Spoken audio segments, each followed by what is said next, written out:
மகா இரக்கமும் அன்பும் நிறைந்த பரலோக பிதாவே, இந்த மாலை நேரத்திலே சத்தியத்தை கேட்க ஆவலோடு குழுமியிருக்கிற உம்முடைய பிள்ளைகள் இருதயம் பெரிது. பிதாவே, உம்முடைய பிள்ளைகளுடைய இருதயங்களை நீர்தாமே ரூபித்து அவர்களை பலமாக நீர் வளர்க்கும்படியாக நாங்கள் ஒவ்வொரு சத்தியங்களையும் நீர் வாஞ்சித்து கேட்கிற பிள்ளைகளுக்கு சொல்லுவதற்கு ஞானத்தை தரும்படியாய் வேண்டிக் கொள்கிறோம். பிதாவை, கேட்கிற பிள்ளைகளை நீர் ஆசீர்வதிங்க. பிதாவே, சபையானது வளரவும் பெருகவும் நன்மையான காரியங்களை பின்பற்றி கொண்டிருக்கவும் ஒவ்வொரு நாளும் அது பழகி மேன்மையான வழிகளை கற்றுக்கொண்டிருக்கவும் உதவி செய்யும். பிதாவே, போதிக்கிற வார்த்தைகளை உணர்ந்து கொள்ள பரத்திலிருந்து ஞானத்தை தாரும். இயேசுவின் நாமத்தில் ஜெபிக்கிறோம் நல்ல பிதாவே, ஆமென். உங்களுக்கு அன்பான வாழ்த்துக்கள். இன்றைய நாளிலே நாமோ ஒரு சபையானது பக்தி விருத்தி அடைவதற்காக என்னென்ன செயல்கள் எல்லாம் செய்ய வேண்டும் என்பதை பற்றி நாம பார்க்க போறோம். முதலாவது, ஒரு சபை அப்படின்னா தேவன் வாசம் பண்ணக்கூடிய இடம். மத்தேயு 18:20 இப்படி ஒரு வார்த்தை இருக்கிறது. எங்கே, ஏனெனில் 2 பேராவது 3 பேராவது என் நாமத்தினாலே எங்கே கூடியிருக்கிறார்களோ அங்கே அவர்கள் நடுவில் இருக்கிறேன் சொல்றார். அப்ப தேவன் வாசம் பண்ணக்கூடிய ஒரு இருதயங்களில் அவர் வாசம் இருக்கக்கூடிய இடமாக இருக்கிறது. தேவன் நம் மத்தியில் உலாவுவதாக சொல்கிறார். ஏனென்றால் தேவனுக்கு நாம் மரியாதையும் கனமும் செலுத்தக்கூடிய பிள்ளைகளாக இருக்கிறோம். யாரிடத்தில் அவர் உலாவுகிறார் என்றால், உலகத்திலிருந்து பிரிந்து வந்த மக்களிடத்திலே 2 கொரிந்தியர் 6:16 நாம் படிக்கிற பொழுது தேவன் இவ்விதமாய் சொல்லுகிறார். அவர்கள் உலகத்தின் நடுவிலிருந்து பிரிந்து வந்தவர்கள், பிள்ளைகளாக ஏற்றுக்கொள்ளப்பட்டவர்கள். அந்த பிள்ளைகள் மத்தியிலே தேவன் எப்படி உலாவுகிறார் என்று பார்க்கிறோம். 2 கொரிந்தியர் 6:16. தேவனுடைய ஆலயத்துக்கும் விக்கிரகங்களுக்கும் சம்பந்தம் ஏது? நான் அவர்களுக்குள்ளே வாசம் பண்ணி அவர்களுக்குள்ளே உலாவி அவர்கள் தேவனாயிருப்பேன், அவர்கள் என் ஜனங்களாயிருப்பார்கள் என்று தேவன் சொன்னபடி நீங்கள் ஜீவனுள்ள தேவனுடைய ஆலயமாய் இருக்கிறீர்களே. சரி, தேவன் நாம் ஆலயம் என்று சொல்லுகிறார். நடுவிலிருந்து பிரிந்து வந்த பிள்ளைகள் மத்தியிலே தேவன் உலாவக்கூடியவராக இருக்கிறார். உலகத்தோடு ஒத்த வேஷம் தரிக்கிற பிள்ளைகளோடு அல்ல, உலகத்திலிருந்து வேறு பிரிக்கப்பட்ட மக்கள் மத்தியில் அவர் உலாவுகிறார். ஏன்னா நம்ம ஆலயத்தில் என்று பார்த்த பொழுது நம்ம 1 கொரிந்தியர் 3:16-17 பார்த்தோம். நீங்கள் தேவனுடைய ஆலயமா இருக்கிறீங்க. இந்த தேவனுடைய ஆலயத்தை ஒருத்தர் கெடுத்தார்னா நான் அவனை கெடுப்பேன்னு சொல்றார். அப்ப தேவனுடைய ஆலயம் பரிசுத்தமா இருக்கிறது, நீங்களே அந்த ஆலயம் என்று சொன்னார். பிரியமான தேவனுடைய பிள்ளைகளே, இந்த ஆலயத்துல நாம தேவ பயத்தோட நாம எப்படிப்பட்ட செயல்களை செய்யணும் அப்படிங்கிறத பார்க்க போறோம். நம்ம எல்லோரும் ஆலயமா இருக்கிறோம், சேர்ந்ததுதான் ஒரு ஆலயம். ஒவ்வொரு கற்களா இருக்கிறோம், ஆனா ஆலயமா இருக்கிறோம். இந்த ஆலயத்துல வாசம் பண்ணுகிற நாமோ மற்றவங்களுக்கு முன்னாக நாம எப்படி நடந்து கொள்ளணும் அப்படிங்கறத முதலாவது நாம கண்டுபிடிக்கலாம். அவ எப்படி அவங்க நடந்து கொண்டாங்க, நாம எப்படி நடக்கணும். 2 கொரிந்தியர் 3:2 நம்ம யாராவது சகோதரன் வாசிங்க. 2 கொரிந்தியர் 3:2. எங்கள் இருதயங்களில் எழுதப்படும் சகல மனுஷராலும் அறிந்து வாசிக்கப்பட்டும் இருக்கிற எங்கள் நிருபம் நீங்கள் தானே. சரி, அப்போ கொரிந்து சபையாரை பார்த்து தேவன் இவ்விதமாக சொல்லுகிறார். எங்கள் இருதயங்களில் எழுதப்பட்டும் சகல மனுஷராலும் அறிந்து வாசிக்கப்பட்டும் இருக்கிற எங்கள் நிருபம் நீங்கள் தானே. அப்ப அநேக மக்கள் கொரிந்தியர்களை வாசிக்கிறார்கள். உங்களையும் என்னையும் வாசிக்க வேண்டும். எப்படி வாசிக்கணும்? இந்த சகோதரன் அருமையான சகோதரன், தாழ்மையானவர், சபை கூடங்களுக்கு அவர் மிகுந்த பயபக்தியோடு வரக்கூடியவர், அவர் மற்ற மக்களுக்கு முன்னுதாரணமாக இருக்கக்கூடியவர், அவர் பரிபூர்ணமாக வளர்வதற்கு பிரயாசப்படக்கூடியவர். இப்படி அநேக மக்கள் வாசிக்கிற அளவுக்கு இந்த மக்கள் இருந்திருக்கிறாங்க. இந்த ஆலயத்துக்குள்ள கல்லாதவங்களும் வருவாங்க, அவிசுவாசிகளும் வருவாங்க. அப்ப கல்லாதவங்களும் அவிசுவாசிகளும் வரும் பொழுது நம்ம எப்படி நடந்து கொண்டா அவங்க என்ன செய்வாங்க? நீங்க பாத்தீங்கன்னா 1 கொரிந்தியர் 14:25 இப்படி வரக்கூடிய சந்தர்ப்பத்துல அவங்க வந்திருக்கும் பொழுது நம்ம நல்ல நடக்கை நடந்து கொண்டா, நல் வார்த்தைகளை பேசினா அவங்க நம்மளை பார்த்து என்ன சொல்லுவாங்க? 14:25 அவனுடைய இருதயத்தின் அந்தரங்களும் வெளியரங்குமாகும். அவன் முகங்குப்புற விழுந்து தேவனை பணிந்து கொண்டு தேவன் மெய்யாய் உங்களுக்குள்ளே இருக்கிறார் என்று அறிக்கையிடுவான். பாருங்க, ஒரு அவிசுவாசி இந்த நாம் கூடியிருக்கிற நம்முடைய நாம் தான் ஆலயம், நம்மிடத்தில் வந்திருக்கிற பொழுது அவன் நம்முடைய செயல்களை பார்க்கிறான். நீங்கள் அருமையாய் ஒரு மனிதனை விசாரிக்கிறீர்கள், அவனோடு அன்பாய் பழகுகிறீர்கள், அவனை நீங்கள் நேசிக்கிறீர்கள், அவனுக்கு தேவனுடைய வார்த்தை சொல்லுகிறீர்கள். அவன் என்ன சொல்லுகிறான்? இருதயத்தின் அந்தரங்கங்களும் அவனுக்கு வெளிப்படுத்தப்படுகிறது. அவன் முகங்குப்புற விழுந்து தேவனை பணிந்து கொண்டு தேவன் மெய்யாய் உங்களுக்குள் இருக்கிறான் என்று அவன் சொல்லுகிறான். ஒரு சபையானது இப்படி ஒரு நல்ல செயல்களை செய்யக்கூடிய பிள்ளைகளாக இருக்கணும். மற்றவர்கள் பார்க்கிற பொழுது இவர்கள் எவ்வளவு அருமையானவர்கள், தேவனை பணிந்து கொள்கிற அளவுக்கு தேவன் அவங்களுக்குள் வாசமா இருக்கிறார் என்று காணுகிற அளவுக்கு நம்ம நடந்து கொள்ள வேண்டும். உதாரணமாக மத்தேயு 5:14 வரைக்கும் நாம எப்படி நடந்து கொள்ளணும்னு சொல்றாரு. மத்தேயு 5:14 நீங்கள் உலகத்துக்கு வெளிச்சமாய் இருக்கிறீர்கள். மலையின் மேல் இருக்கிற பட்டணம் அறிந்திருக்க மாட்டாது. விளக்கை கொளுத்தி மரகாலால் மூடி வைக்காமல் விளக்கின் தண்டின் மேல் வைப்பார்கள். அப்பொழுது அது வீட்டில் உள்ள யாவருக்கும் வெளிச்சம் கொடுக்கும்.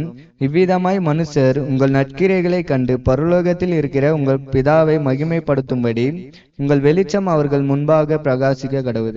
ஒரு இருட்டுல நீங்க நடக்கும் பொழுது எப்படி ஒரு செல்போன் லைட்டோ அல்லது ஒரு டார்ச் லைட்டோ பிடிச்சு அந்த வெளிச்சத்துல பார்த்து நடந்து போறீங்களோ, அவிசுவாசிகள் நம்மளை பார்த்து, நம்முடைய நற்செயல்களை பார்த்து, இந்த இளைஞர்களாகிய உங்களை பார்த்து பின்பற்றுவதற்கு அளவுக்கு நம்ம நடக்க வேண்டும். உப்பாக, வெளிச்சமாக, மற்றவர்கள் பார்க்கிற அளவுக்கு நம்ம என்ன செய்யணும்?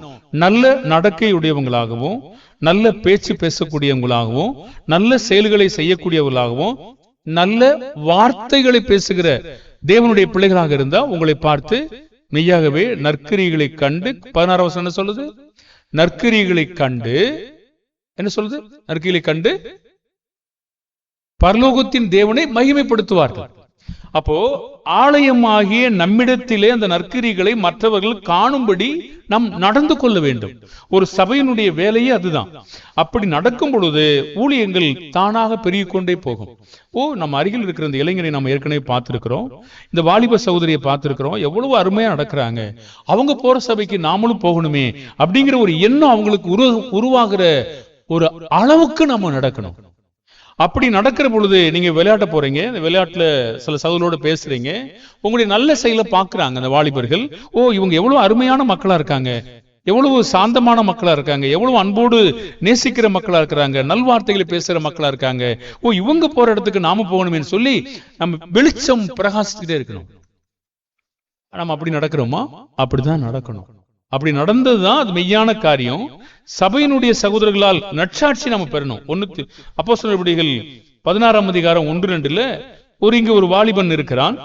அந்த வாலிபன் எப்படி ஒரு நற்சாட்சி பெற்றிருக்கிறான் பாருங்க.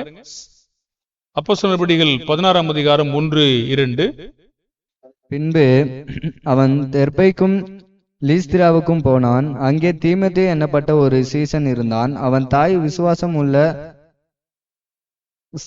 யூத ஸ்திரீ, அவன் தகப்பன் கிரேக்கன். அவன் லீஸ்திராவிலும் இக்கோனியாவிலும் உள்ள சகோதரரே நற்சாட்சி பெற்றவனாய் இருந்தான். சரி, போதும். அப்போ அவன் லீஸ்திராவிலும் இக்கோனியாவிலும் சகோதரராலே நற்சாட்சி பெற்றவனாய் இருக்கிறான். நல்ல சாட்சி உங்களை குறித்து கொடுப்பாங்களா? இந்த சகோதரனுடைய பேரை சொல்லி, அந்த ராமநாதன் எப்படிப்பட்டவர்? ரொம்ப அருமையானவருங்க, ரொம்ப அன்பா பழகுவாரு, அவர் அநேக மக்களோட நேசிப்பாரு, மக்களுடைய மனங்களை குறித்து புரிந்து கொள்வாரு, அவர் சாந்தமா இருப்பாரு, விட்டு கொடுக்கிறாரு, நற்சாட்சி பெறணும். இப்படி நாம ஒவ்வொரு மக்களிடத்திலும் நற்சாட்சி பெறுவதற்கு நல்ல செயல்களை செய்ய வேண்டி இருக்கும். எல்லாராலும் நற்சாட்சி பெறணும். 3 யோவான் 1:11 நாங்கள் வாசிங்க. அப்போ 3 யோவான் 1:11-12 வாசிங்க. பிரியமானவனே, நீ தீமையானதை பின்பற்றாமல் நன்மையானதை பின்பற்று. நன்மை செய்கிறவன் தேவனாலே உண்டாயிருக்கிறான், தீமை செய்கிறவன தேவனை காணவில்லை. தேமேத்திரியு எல்லாவராலும் நற்சாட்சி பெற்றதும் அல்லாமல் சத்தியத்தாலும் நற்சாட்சி பெற்றவன். நாங்களும் சாட்சி கொடுக்கிறோம், எங்கள் சாட்சி மெய் என்று அறிவீர்கள். பாருங்க, அந்த தேமேத்திரிய குறித்து அப்போஸ்தலர்களும் சாட்சி கொடுக்கறாங்க, எல்லாராலும் சாட்சி பெற்றிருக்கிறாங்க, சத்தியத்தாலும் நற்சாட்சி பெற்றிருக்கிறாங்க.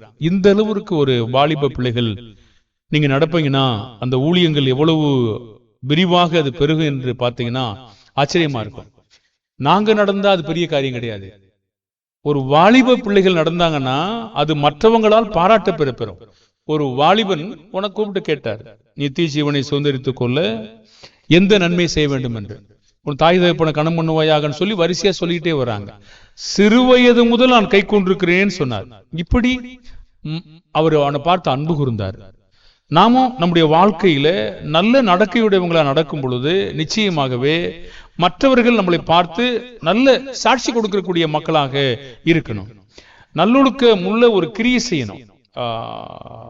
உதாரணமாக நீதிமொழிகள் 11:16 நீங்க படிச்சீங்கன்னா, ஒரு நல்லொழுக்கமா நடக்கிற ஒரு ஸ்திரீயும் சரி ஒரு புருஷனும் சரி அவங்க என்ன செய்வாங்கன்னு சொல்றாரு பாருங்க. நீதிமொழிகள் 11:16,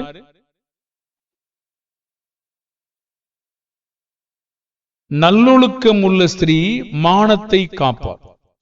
பாருங்க, தனக்குண்டான சில காரியங்களை காத்துக் கொள்ளுகிறார். பராக்கிரமசாலிகளோ ஐஸ்வர்யத்தை காப்பாங்க. அப்ப நம்ம நல்லொழுக்கமா நம்ம நடக்கணும். 1 Corinthians 14:40 சொல்லுது இல்லையா, படிக்க வேண்டாம். நல்லொழுக்கமாயும் சகலமும் கிரமமாயும் செய்யப்பட கடவுது என்று சொல்றார். அப்ப நம்ம ஸ்திரீகள் சில நேரங்கள்ல நம்ம நல்ல செயல்கள் மூலமாக அலங்கரிக்கணும். 1 Timothy 2:9, 10, 11 பாத்தீங்கன்னா அவங்க அலங்கரிப்பை குறித்து தேவன் அழியாத அலங்கரிப்பு எது அப்படிங்கறத அவர் விவரித்து காட்டுறாரு. 1 Timothy 2:9 வரைக்கும். ஸ்திரீகளும் மயிர பின்னுதலினாவது பொன்னினாவது முத்துகளினாவது விலையேற பெற்ற வஸ்திரங்களாவது தங்களை அலங்கரியாமல் தகுதியான வஸ்திரத்தினாலும் நாணயத்தினாலும் தெளிந்த புத்தியினாலும் தேவ பக்தி உள்ளவர்கள் என்று சொல்லிக் கொள்ளுகிற ஸ்திரீகளுக்கு ஏற்றபடியே நற்கிரியைகளினாலும் தங்கள் அலங்கரிக்க வேண்டும். ஸ்திரீயானவள் எல்லாவற்றிலும் அடக்கமுடையவளாய் இருந்து அமைதலோடு கற்றுக்கொள்ள கடவுள். அப்போ ஸ்திரீகளுக்கும் தேவன் சொல்றாரு ஸ்திரீகள் எப்படி அலங்கரிக்க கூடாது, எப்படி அலங்கரிக்கணும்னு சொல்றாரு. 10ஆம் வசனத்துல தகுதியான வஸ்திரம், நாணம், தெளிந்த புத்தி, தேவ பக்தி உள்ளவர் என்று சொல்லிக் கொள்ளுகிற ஸ்திரீகளுக்கு ஏற்றபடி நற்கிரியினால தங்களை என்ன செய்யணும், அலங்கரிக்கணும். எல்லாவற்றிலும் அடக்கமுடையவங்களா அமைதலோட கற்றுக்கொள்ள கடனும்னு சொல்றாரு. அப்போ ஸ்திரீகளும் தங்களை நல்ல முறையில் அலங்கரிக்க முடியும். கண்டிப்பாக நல்ல செயல்கள் மூலமாக எல்லாவற்றிலும் அடக்கமா இருப்பதே அலங்கரிதான். அமைதலோடு கற்றுக்கொள்வதும் அது ஒரு அலங்காரம். கர்த்தரை தொழுது கொள்ளும் போது சங்கீதம் 96:9 எப்படி சொல்றாரு, எப்படி நம்ம தொழுது கொள்ளணும்? சங்கீதம் 96:9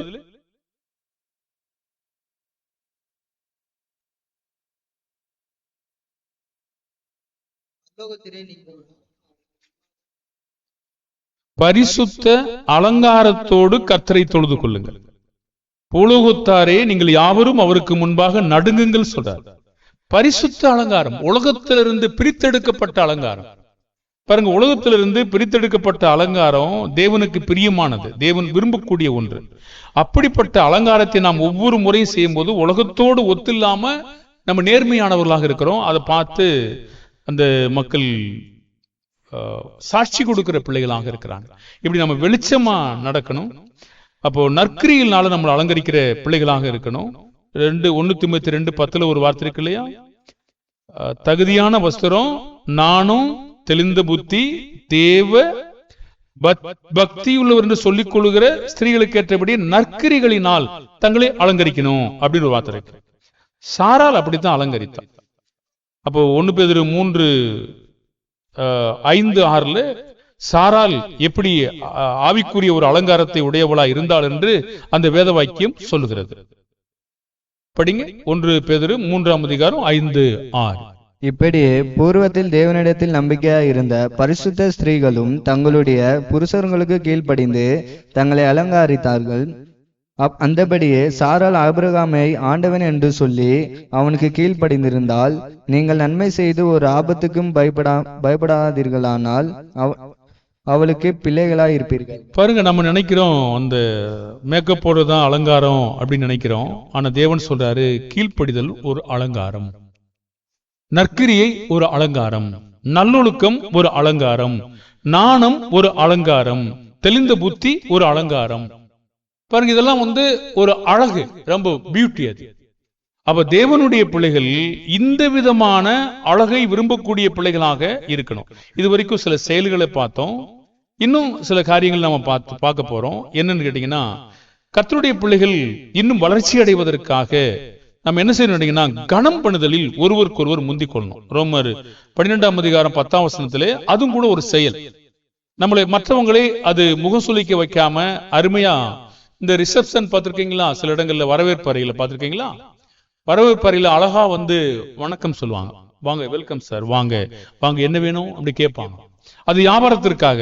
ஆனா கர்த்தருடைய பிள்ளைகள் நாம் என்ன செய்யணும்? ரோமர் 12:10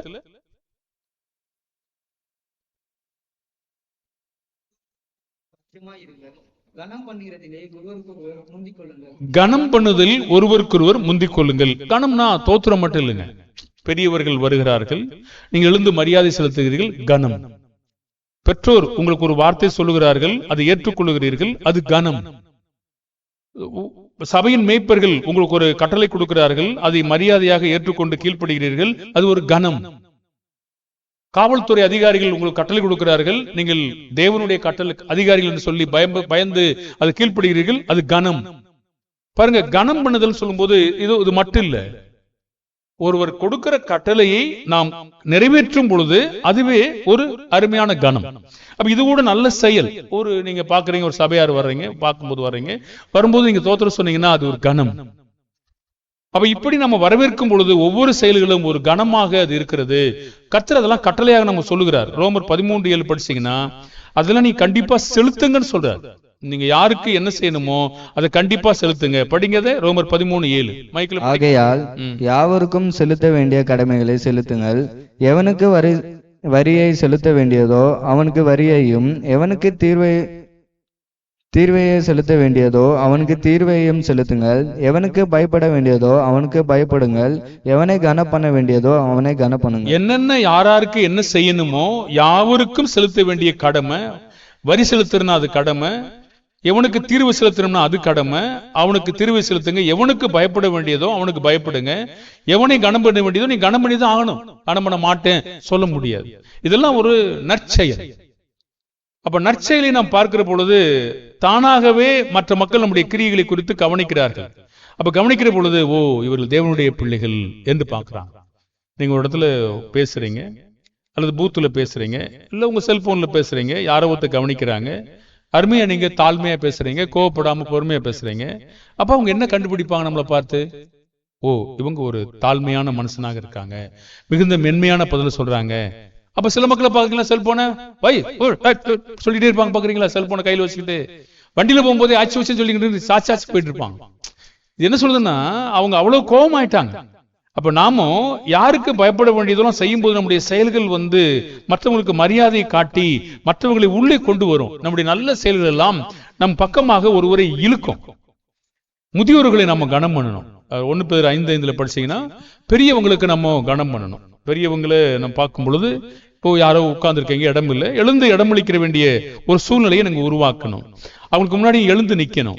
1 Peter 5:5. அந்தபடி இளைஞரே மூப்பருக்கு கீழ்ப்படியுங்கள். நீங்கள் எல்லாரும் ஒருவருக்கொருவர் கீழ்ப்படிந்து மனத்தாழ்மையை அணிந்து கொள்ளுங்கள். பெருமை உள்ளவர்களுக்கு தேவன் எதிர்த்து நிற்கிறார், தாழ்மை உள்ளவர்களுக்கோ கிருபை அளிக்கிறார். அப்ப பெருமையா இருந்தா நம்ம கீழ்ப்படிய மாட்டோம். இளைஞரே மூப்பருக்கு கீழ்ப்படியுங்கள். எல்லாரும் கீழ்ப்படிந்து மனத்தாழ்மையை அணிந்து கொள்ளுங்கள். இப்ப பெருமையா இருக்கும்போது நான் இறங்க மாட்டேன், நான் மாதிரில உட்கார்ந்துக்குவேன், அப்படி இல்லை. நான் வழிவிட மாட்டேன், அவர் தான் வழியை போகணும், அப்படி இல்லை. நாம் பெரியவர்களுக்கு மரியாதை செலுத்த வேண்டும். லேவியராகமம் படிச்சீங்கன்னா, லேவியராகமம் எடுத்துக்கொள்ளுங்க. லேவியராகமத்துல நரைத்தவனுக்கு முன்பாக எழுந்திரு சொல்றாரு. லேவியராகமம் 19:32 வாசிங்க.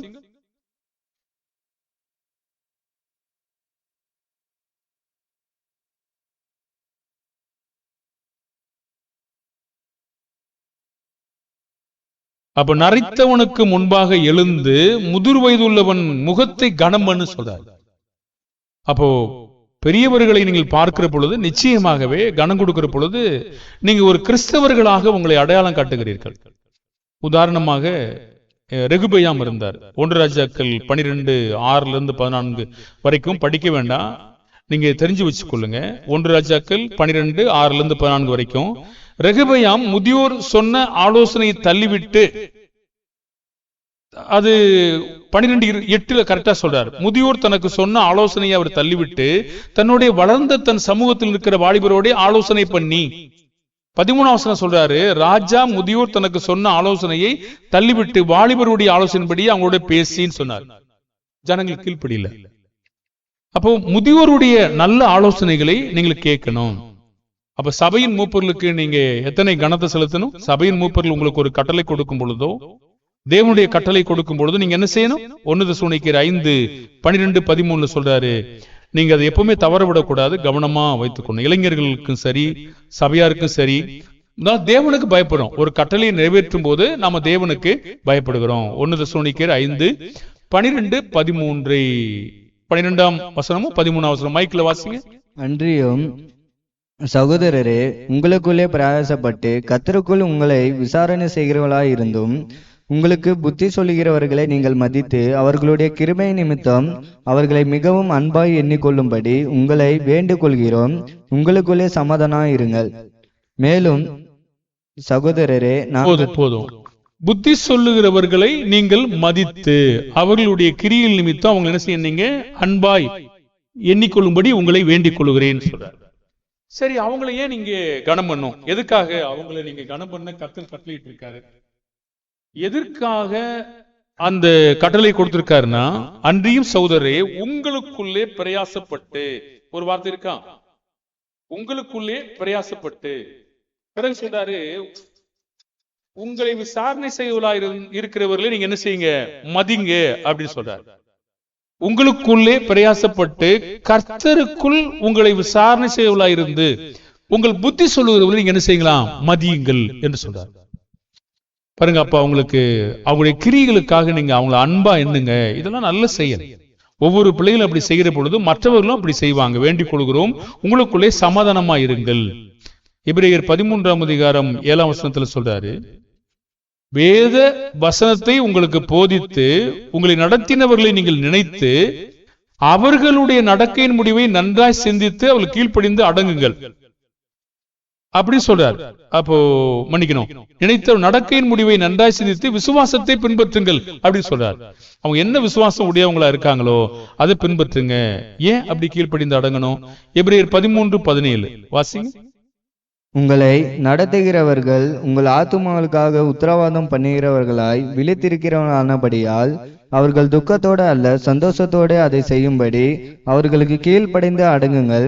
அவர்கள் துக்கத்தோடு அப்படி செய்தால் உங்களுக்கு பிரயோஜனமாயிருக்க மாட்டோம். சரி, அப்போ நீங்க வரலைன்னா ஒரு போன் பண்ணுங்கன்னு சொன்னா பண்ணணும்.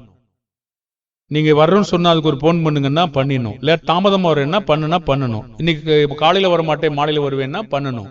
இதெல்லாம் கீழ்ப்படிந்து அடங்குனா சந்தோஷம் போது உங்களுக்கு பிரயோஜனமா இருக்கும். அது நீங்க கனம், எத்தனை கனம்? 1 தீமோத்தேயு 5:17 1 தீமோத்தேயு 5:17 பாருங்க. நன்றாய் விசாரணை செய்யறவங்களுக்கு நீங்க எத்தனை கனம் கொடுக்கணும்? நன்றாய் விசாரணை செய்கிற மூப்பர்களை விசேஷமாக திருவசனத்தினாலும் உபதேசத்திலும் பிரயாசப்படுகிறவர்களை இரட்டிப்பான கனத்திற்கு பாத்திரராக எண்ண வேண்டும். சரி, அப்படியானால் நன்றாய் விசாரணை செய்கிற மூப்பர்களை விசேஷமாக திருவசனத்திலும் உபதேசத்திலும் பிரயாசப்படுகிறவர்களை இரட்டிப்பான கனத்துக்கு தகுதியானவர்களாக எண்ணணும். அது என்ன இரட்டிப்பான கனம்? ஒன்னு பூமிக்குரிய தேவைகள், இன்னொன்னு ஆவிக்குரிய கீழ்ப்படிதல். 2 கனம். பூமிக்குரிய தேவைகள் என்பது 1 தீமோத்தேயு 5:18 போரடிக்கிற மாட்டை வாய்க்கட்டாயாக வேலையால் தன் கூலிக்கு பாத்திரவானாய் இருக்கிறான் என்று வேத வாக்கியம் சொல்லுகிறது. கலாத்தியர் 6:6 பார்த்தீங்கன்னா, மேலும் திருவசனத்தில் உபதேசிக்கிறவனுக்கு சகல நன்மைகளிலும் பகிர்ந்து கொடுக்க கடவன். அப்படி இருக்கிறதா? இருக்கிறது. அது கனம், மதிப்பு. அப்போ 1 Corinthians 9:7-8 நீங்க பாத்தீங்கன்னா, எவன் தன் சொந்த பணத்தை செலவழித்து சேவகம் பண்ணுவான், எவன் மந்தையை மேய்த்து அதை பாலை சாப்பிடாதிருப்பான். 9:10 பாத்தீங்கன்னா, போரடிக்கிற மாட்டை வாய் கட்டக்கூடாது அப்படின்றார். சரி, அப்படியானா இன்னும் கூடுதலாக இருக்கிறது. ஆனாலும் நாம முதலாவது தேவனுடைய வார்த்தை கீழ்ப்படியணும், அடுத்தவருடைய மாம்ச தேவைகளை கவனிக்கணும். இன்னும் நம்ம என்ன கிரியெல்லாம் செய்யலாம் சபையில வேற என்ன கிரியை செய்யலாம்? சரி, யாரோ ஒருத்தர் சபை கூடங்களுக்கு தாமதமா வர்றாங்க, யாரோ ஒருவர் அவங்க சபை கூடத்துல உட்கார்ந்து தூங்கிக்கிட்டு இருக்காங்க, யாரோ ஒருத்தர் அதை கவனிக்காமையே இருக்காங்க, யாரோ ஒருத்தர் விளையாண்டுகிட்டே இருக்காங்க. அப்ப நம்ம என்ன சொல்லலாம்? 1 தெசலோனிக்கேயர் 5:14, நீங்க சாந்தமா அவங்ககிட்ட சென்று நீங்க இப்படி செய்யலாமே என்று சொல்லலாம். என்ன சொல்லணும் பாருங்க. 1 தெசலோனிக்கேயர் 5:14. மேலும் சகோதரரே, நாங்கள் உங்களுக்கு போதிக்கிறதெனவென்றால், ஒழுங்கில்லாதவர்களுக்கு புத்தி சொல்லுங்கள், திறனற்றவர்களை தேற்றுங்கள், பலவீனராய் தாங்குங்கள், எல்லாரிடத்திலும் நீடிய சாந்தமாய் இருங்கள். சரி, எல்லாத்தையும் நீடிய சாந்தமா இருந்து அவங்களுக்கு நீங்க புத்தி சொல்ல முடியும். அது ஒரு செயல். மென்மையா சொல்லணும், சாந்தமா சொல்லணும். நம்ம தான் ஞானி மாதிரி சொல்லக்கூடாது. அவங்களை திருத்துவதற்காக நாம சொல்லணும். கலாத்தியர் 6:1-2. இது அவங்க பாரத்தை நீங்க சுமக்குறீங்க, தாங்கி சுமக்குறீங்க. கலாத்தியர் 6:1-2. சகோதரரே, ஒருவன் யாதொரு குற்றத்தில் அகப்பட்டால் ஆவிக்குரியவர்களாகிய நீங்கள் சாந்தமுள்ள ஆவியோடு அப்படிப்பட்டவனை சீர்பொருத்த பண்ணுங்கள். நீயும் சோதிக்கப்படாதபடிக்கு உன்னை குறித்து எச்சரிக்கையாயிரு. ஒருவர் பாரத்தை ஒருவர் சுமந்து இப்படியே கிறிஸ்துவனுடைய பிரமாணத்தை நிறைவேற்றுங்கள். அப்ப யாரோ ஒருத்தர் ஜெபிக்கவே இல்லை, கர்த்தருடைய பந்தியும் சுமக்கல. பாருங்க, ஜெபிக்க தெரியலனா கர்த்தருடைய பந்தி சுமக்கலாம். சகோதரன், நீங்க ஏன் இது மாதிரி செய்யலாமே, நீங்களும் ஒரு கர்த்தருடைய வேலையில பங்கெடுத்துக்கலாமே, நீங்க என்ன செய்ய முடியும்? சொல்லலாம். பாருங்க, இதுவும் ஒரு சபையினுடைய வளர்ச்சி பணிகளில் ஒரு செயல். ஒருவரை ஒரு ஏவுகிறோம். எபிரேயர் 10:24-25 நீங்க படிச்சீங்கன்னா, அன்புக்கும் நற்கிரிக்கும் ஏவப்படும்படி செயல்களை நாம் என்ன செய்யறோம். அப்படி ஏவணும், ஒருவருக்கு ஒரு கிரியை செய்யணும். வரும்போதே அடுத்த ஒரு லேட்டா வரல, சகோதரனை லேட்டா வந்திருக்கியா, போன் பண்ணிட்டு அவனை கூப்பிட்டு வா, சீக்கிரம் போகணும், நேரமாச்சு அப்படி சொல்லி கூட்டிட்டு வரலாம். அது ஒரு செயல். பாருங்க, அதெல்லாம் ஊழியம். நீங்க உங்களால் என்ன ஊழியம்? சத்தியத்தை சொல்ல முடியலையா? பக்கத்துல வழியில நீ இன்னைக்கு காலையில போயிட்டியா, போகலையா வந்து கிளம்பி ரெடியாரு, நான் சீக்கிரம் வர்றேன், போவோம் அப்படி சொல்லி துரிதப்படுத்துவது, ஒருவர் ஏவுவது, அதெல்லாம் செயல். இதெல்லாம் ஒரு ஊழியங்கள். இந்த ஊழியங்கள்லாம் நம்ம தாங்குறோம். ஒருவர் பாரத்தை ஒருவர் சுமந்து இப்படி ஊழியத்தை நிறைவேற்றக்கூடிய பிள்ளைகளாக நாம் இருக்கிறோம். நம்ம மனோ வாஞ்சையா இருக்கணும். தேவனுடைய வார்த்தையை படிப்பதிலும் சரி, ஏவுவதிலும் சரி, புத்தி சொல்வதிலும் சரி, மற்றவங்களுக்கு முன்னாடி கனமண்ணுவதிலும் சரி, எல்லாம் அநேக செயல்களை பத்தி நம்ம பார்த்துட்டு இருக்கோம். பாருங்க, ஒவ்வொரு செயலா பார்க்கிறோம். ஒவ்வொரு செயலையும் நம்ம போய் ஏவுதல் உடையவர்களாக நம்ம என்ன செய்யணும்? இருக்கணும். நற்குணங்களில் அப்போஸ்தலர் நடபடிகள் 17:11 நீங்கள் வாசிங்க. நற்குணங்களில் ஒருவரை ஒருவர் நம் முந்தணும். இப்படி நம் முந்துகிற பிள்ளைகளாக நாம இருக்கணும். 1 அப்போஸ்தலர் நடபடிகள் 17:11. மனவாஞ்சையாய் வசனத்தை ஏற்றுக்கொண்டு காரியங்கள் இப்படி இருக்கிறதோ என்று தினந்தோறும் வேத வாக்கியங்களை ஆராய்ந்து பார்ப்பதினால் தெசலோனிக்கேயில் உள்ளவர்களை பார்க்கிலும் நற்குணசாலிகளாய் இருந்தார்கள். பாருங்க, நாம வர்றது கொஞ்சம் தானே, காலை மாலை மற்ற வகுப்புகள். ஆனா அவங்க என்ன பண்ணிருக்காங்க? தினந்தோறும். முதலாம் பாத்தீங்கன்னா தினந்தோறும் இருக்கும். திங்கள் செவ்வாய் ஞாயிறு காலை மாலை, திங்கள் செவ்வாய் புதன் வியாழன் வெள்ளி, எல்லா நாளும் இருக்கும். பாருங்க, அப்போ நம்ம எல்லா நாளும் தேவனுடைய வார்த்தைகளை வேதத்தை ஆராய்ஞ்சு பார்த்தோம்னா, பயத்தோடு செஞ்சோம்னா எவ்வளவு நற்குணசாலிகளா இருப்போம். ஆனா பயத்தோடு செஞ்சாம சும்மா ஏதோ பொழுதுபோக்கா விளையாட்டுத்தனமா போயிட்டு தெரிஞ்சா என்ன பிரயோஜனம் கிடைக்கும்? ஒண்ணும் கிடைக்காது. பயம் நிறைந்த ஒரு காரியமாக வேத வாக்கியங்கள் இப்படி இருக்கிறதான்னு பாத்தீங்கன்னா, நல்ல குணசாலிகளாக நம்ம இருக்க முடியும். அப்ப குணசாலிகளாக இருந்தா தேவனுக்கு ரொம்ப பிரியம். சபையின் விசுவாசிகள் பின்பற்றும்படியான ஒரு மாதிரியா நம்ம நடக்கணும். 1 தெசலோனிக்கேயர் 1:6-7-8 வாசிப்போம். 1 தெசலோனிக்கேயர் 1:6-7-8. நீங்கள் மிகுந்த உபதிரவத்தில் பரிசுத்த ஆவியின் சந்தோஷத்தோடு திருவசனத்தை ஏற்றுக்கொண்டு எங்களையும் கர்த்தரையும் பின்பற்றுகிறவர்களாகி இவ்விதமாய் மக்கதோனியாவிலும் அகாயாவிலும் உள்ள விசுவாசிகள் யாவருக்கும் மாதிரிகளானீர்கள்.